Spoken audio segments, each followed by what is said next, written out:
What's up guys, Akariss here, bringing you another YouTube video. Except today's YouTube video is a little bit different because we have Twitch chat joining us. Now if those of you have been around long enough, you'll know that I actually used to do this a couple years back. So Twitch chat here is actually going to give their opinions on the upcoming YouTube video. I'm just going to talk about the update notif. So I was planning to actually make this update notif video, but as I said, I'm trying to get back into YouTube stuff, and between just life being more busy post-pandemic and such with social obligations, work obligations, it just means that trying to fit this in is harder, but I figured, hey, why not do it with the Twitch crowd? So here they are.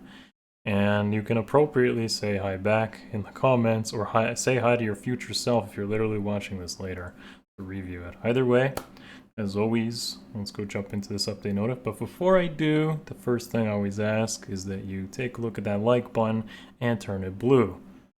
Not like the Lance Cavs. Yes, you can say hi in the sub notifs. It's been a while since we had these. Thank you, Anders, for the 46 months. Anyways, so we're going to talk about update notif coming up, and of course I'll try to cover the refines and all the other stuff that comes up when we actually get news on that, the new units, the banners and whatnot. I might actually do that as well with Twitch and YouTube joining forces. So if you want to be part of this, you can always check out the Twitch streams and jump in and ask questions there. I'm always more in a live environment as opposed to this kind of like presentation environment of a YouTube video. So yeah, let's talk about update notif. So coming up is a couple things. First of all, a big one here is that Arena is now getting 2 tactical retreats similar to what Arena Assault has or got updated to. I think this is a good thing because Arena in general has become a bit harder with the inclusion of so many very powerful dual heroes. Specifically stuff like Dual Dogger and Dual Crom, which are very oppressive to play into, whether that's Pathfinder or Change Fate. Dealing with Legendary Crom in Water Season was already a problem, and now you have Dual Crom basically running all over the place with Change Fate. So if you don't really know your AI knowledge, or you're just not, you haven't been playing for a long time to know exactly what's going on, this will help ease a lot of people back into it, or just give you more leeway. I'm always for these types of changes. Personally, I'm not the type of guy that's like, oh yeah, we don't need no tactical retreats or 5 limited attempts and stuff like resident battles. I don't really care one way or the other. So I'm all for stuff like this. This is more like a quality of life improvement. Moving on, we do have a Summoner Duels update, and I do like this one actually quite a bit as well, because when I was playing Summoner Duels S, I was trying to remember the units that were remaining on the other 2 teams. So this is a great change because now I don't have to like remember exactly what I'm trying to play into or counterpick when I ban 2 teams. Now I can actually see it visually which teams are remaining and then pick the appropriate team to counterplay it. Of course, everyone else can do that too. Nonetheless, it's still an important change. So you can actually see what exactly you're picking into. So for example, if you see you didn't ban the Fallen Edelgard team and they didn't ban your Bridal Catria team, then you appropriately want to pick your Bridal Catria team to completely destroy Fallen Edelgard when playing Summoner Duels. So this is a great change and one that's really welcome. Moving up, and I'm actually going to talk about these captain skill upgrades because I think they're quite relevant. So usually I don't care too much about what's coming up or what new skills we get, but this time it's kind of important, so I feel it is worth talking about. So not in this particular Summoner Duels R situation that we're having right now, but the next time that Summoner Duels S comes around, and I guess Summoner Duels R, not the one coming up but the one after this video, we're going to have Erosion and Effulgence updated with these new effects. So Erosion used to be just like a wind sweep or like a sweep effect in general, and now it's being changed to not only have that, or rather, I guess it only had it when the Saviors thing happened, but also the Savior skills don't trigger. So that's like huge. So we were waiting for like a save counter pick or save counter play, and I guess it comes in the form of a Summoner Duel skill. I feel this is extremely relevant because bar save and saves in general are almost a requirement for playing Summoner Duels. If I was to like briefly talk about the Summoner Duels team archetypes, and I feel I'll cover this in a future video, you pretty much have like your Pathfinder, before Cancel Control came in, you have like your Pathfinder team, you have like your raid boss super tank team like Fallen Edelgards or Dimitris or something, and then you have like your Bridal Catria or high nuke type teams, which could be stuff like Dual Crom or Sonia or whatnot with Bridal Catria. And these all kind of had like a triangle effect. I felt like Bridal Catria teams can kill like raid boss teams, and then Pathfinder teams can be like Catria teams, or you can mix and match some of this. You have this like triangle type meta that's been happening in Summoner Duels, but I'll cover this in a future video. I'm just gonna briefly touch on that. And by just basically destroying all save skills, you're kind of forcing units with like Canto to come and dominate the meta. But the problem with that is Canto control just happened. Like that is just a new skill that was released. And what this kind of tells me is like, hey, we just released Canto control and we know that you don't like save skills, which kind of prevent Canto from happening. Like if you run this like super tank and Yuri is all over the place, then you can stop Yuri from like engaging on your team and running away. But if you give Yuri a way to just not care about save skills, then he can officially like snipe your team and run away. So if you don't have Canto control, you're just at a big disadvantage because Yuri's just going to come and snipe something and run away. And this skill here, this basically tells me that like you need Canto control, and I hate saying that, like it's going to like really want you to have Canto control to play around that certain strategy. So I think this is good, it's necessary, but with Canto control being so limited, I'm a little hesitant right now to say how I feel about this, because it's really going to centralize stuff into a very Canto versus anti-Canto type scenario. And those with like both access to both, like both a Canto team and an anti-Canto team with like Canto control all over the place, are just going to be really blessed. So again, more access to duels, more access to Summoner Duels barracks, skills and whatnot gives you a bigger advantage in this mode overall. And this is why I don't recommend chasing the Summoner Duels meta, because there's always something new, and you dual hero, dual Ike, dual Dogger, dual Crom, Canto control, like it's always ever changing, and even the skills themselves can centralize the meta in some way. So you can really spend a lot of resources inheriting skills, summoning units and whatnot. Like, don't worry too much about it. The reward gaps aren't big enough to worry about this, but I felt it was necessary to talk about here. So Erosion is maybe not on the level of something like Quick Draw, or which is one of the older skills, or Earth Rendering, again, very powerful kind of captain skills. I feel this one is also very powerful now with the update here. The other one, if they're like together, I don't think they're relevant. Like I'd probably pick Erosion over Effulgence personally. This one just neutralizes your penalties between the captain and any nearby friends and gives them a joint drive attack and speed. Which is actually pretty good, but comparatively speaking, I think if you have like range nukers, like Erosion is just going to be better since it just nullifies saves. And if someone isn't using a save, then you're just going to be like at an advantage. Yeah. So that's kind of a big deal. Next up is Duma, who's getting his remix. Only Duma, unfortunately, but we did see like in the rerun calendar thing that they're pushing up a lot of the legendaries and mythics to August, including Naga. So maybe they're going to be pushing the remixes more, hopefully, and that means we get more remixes and refines. I think it's necessary. I love seeing change in the game, so I hope they do push that forward a bit faster, get more remixes, get more refines out. So first of all, we have Fury 4 here on Duma. I think that's fine. I guess it's a bit of an upgrade. I don't really know. He has, I've always felt, especially during a bonus week, he has serviceable speed. So Fury 4 will bring him up to about like 30 speed or so. And if you use him with an auto double like Bold Fighter, he could probably auto double quite a few units. Better than Cyros, at least, who has like a non-existent speed stat. Duma already has like a super high attack stat, but Fury 4 does synergize with an update on how Upheaval works, which is what we'll talk about right now. So they're buffing Upheaval quite a bit. It's still a turn 1 effect, but they're buffing it up to 10 damage, so from 7 to 10. And then it's going to have a menace type effect where it hits the nearest building. This means that if there is nothing in the Duma lane, I mean, this is still, we don't know this confirmed, but if it works like menace and there's nothing in the Duma lane, but there's like 2 destructible buildings to the side of that lane, then Duma can potentially snipe 2 buildings. That's kind of big. Like, that's pretty good. Especially since you could potentially, like, miss a building, and then, like, Bolt Tower could be on that side. And if he hits the Bolt Tower, that's really good. The only issue with this, unfortunately, is that Elamine exists. Yeah.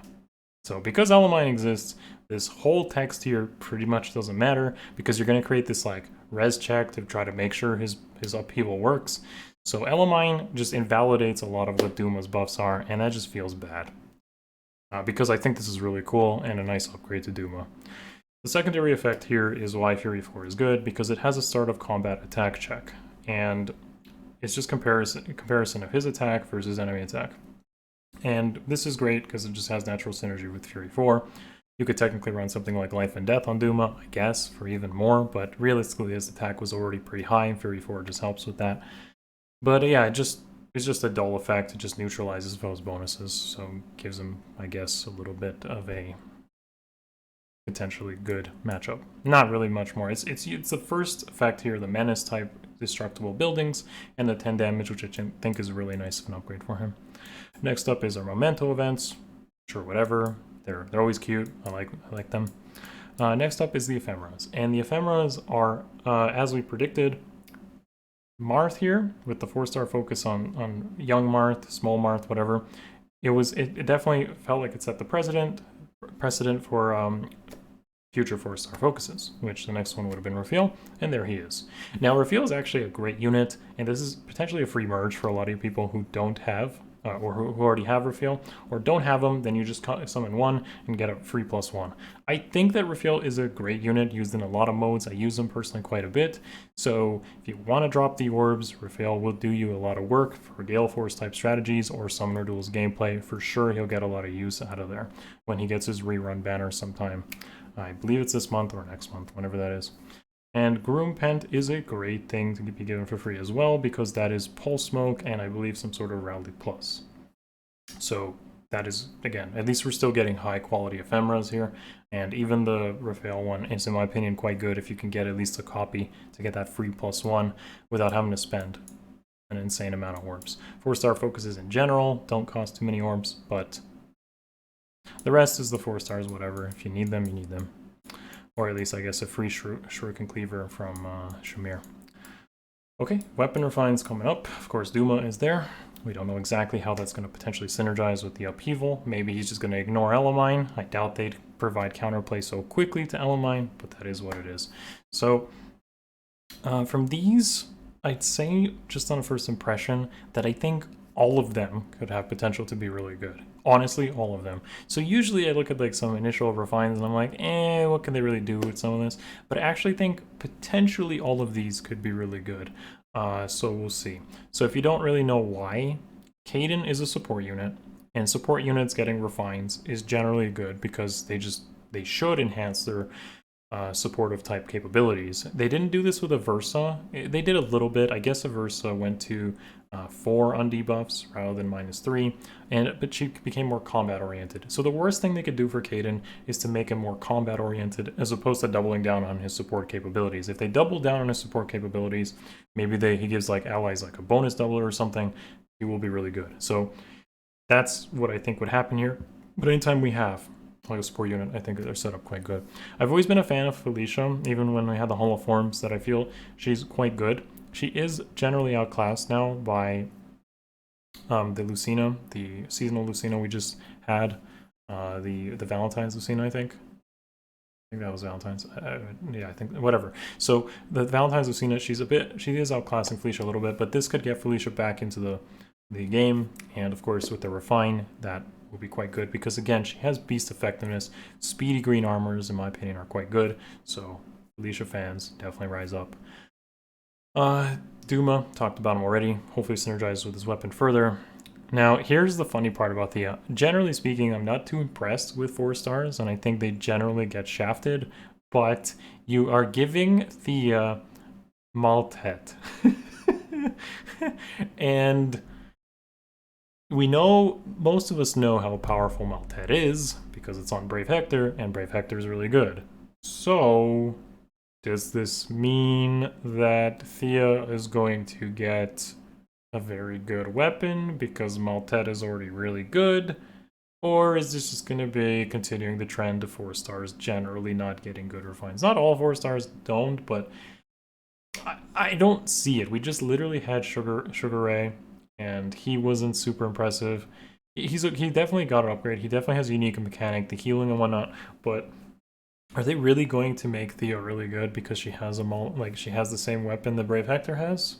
I don't know, but the name is there, so it has some history already. Okay. With Adun, I think Adun was really good because I think Ayaz actually really just likes Adun. Like we have like an Adun dev or something between her OG form already being really good when she came out. The duo Adun is unique and still quite good. Like all of them are still good. Even that this OG Adun is good before even Refine. Like if you build her up, she's still quite good because of negating penalties, just getting stats, just being a good unit in general. So her Refine likely will just make her even better at what she is. And red armors, uh, especially like a red armor dragon, isn't really contested hard by anyone other than Halloween Myrrh. Like Halloween Myrrh is really good. So if Adun can stand out a little bit there, then this could be awesome. In fact, if she even like basically copies what Ascended Adun is, having that like null armor effectiveness, then like that could be really powerful. We'll see though, of course. With Garnev, he just has a really outdated red tome gimmick, but his red tome gimmick was like a 5 damage column splash with flash. So if this becomes anything like Fallen Takumi's upgrade, maybe it happens on multiple turns, maybe he flashes like twice or 3 times, and could potentially synergize with someone like, dare I say, Cronia. Yeah. Alright, next up is an upgrade to Bolt Tower, so that's nice for Bolt Tower fans. Unfortunately, Bolt Tower is a bit nerfed if you see enemy Medusas during Dark Season because of On Guard, but it is still pretty good, at least in Astro Season. It's one of those buildings that I feel has a place in a lot of strategies.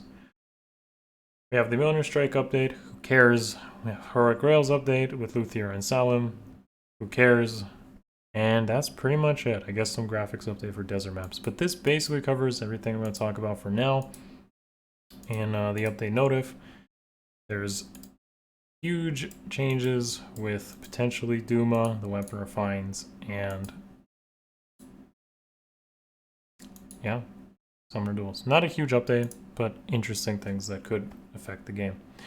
So with that being said, folks, again, we had Twitch here joining us for today's YouTube vid. I'm going to be doing this a little bit more often. If you want to be a part of this, you can always just join us on Twitch whenever like a new update drops or something that we're talking about. I'm going to start doing them during streams as well. So yeah, thanks for watching as always. Hit that thumbs up. If you want to support what I do in the content, maybe consider the Patreon, hitting up the Twitch stream. If you're Prime, that always works, or even that join button below. Love you all. This is not sponsored by anyone except you guys watching. Love you all. Peace.